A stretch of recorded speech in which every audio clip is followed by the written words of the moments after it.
Good morning, deep thoughts from the dashboard here on this Tuesday, sort of like a Monday. This is mssackstein. I just wanted to touch base today on this frigid New York day about late work. People are always asking me with the no grade stuff, how do you deal with late work? And back in the day, I've been teaching for 14 years, and back in my earlier, more justice-oriented mindset as a teacher, you know the type, we have to remove points every single time something's late, because how are we going to teach kids about deadlines if we don't do something about it? So what's the best thing to do about it? Penalize, penalize, penalize. And back in the day, I did that quite often. I'm a little embarrassed to admit.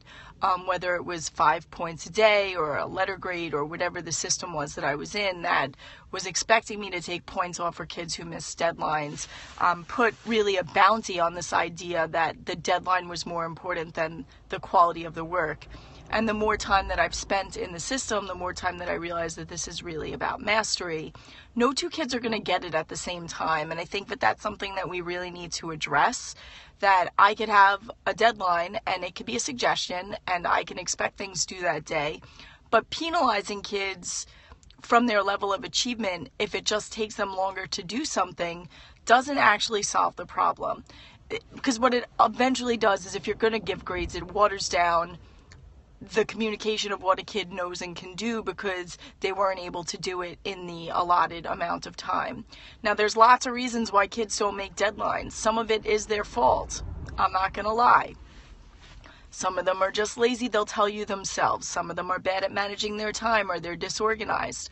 Some of them legitimately have stuff going on that makes it really hard for them to prioritize what's going on. And then some of them just take longer to work.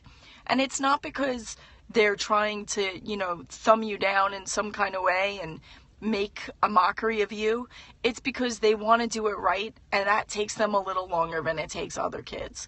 So the piece that I wrote on Ed Week today specifically talks about these challenges that we face as teachers about late work. And I say this to my AP students all the time. When you get to college, you might not have teachers who are as flexible as I tend to be, but at the same time, I've had kids say that they don't take me seriously, or that they haven't had, people have said, how do you control the situation if they're doing that? And really, they're not hurting me, they're hurting themselves if they decide that arbitrarily getting work in at different times is definitely not something that is important to them. And they will have bosses in life that won't be flexible either.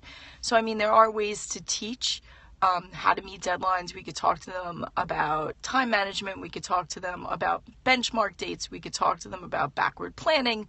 All of these are skills that can be taught, and kids should really learn to organize their time better. It's an important life skill, but it doesn't have anything to do with mastery of specific standards. It's just a big part of what goes on to get them to that place. So I just wanted to share that with all of you, and I hope everybody has an awesome Tuesday, which is like a Monday this week.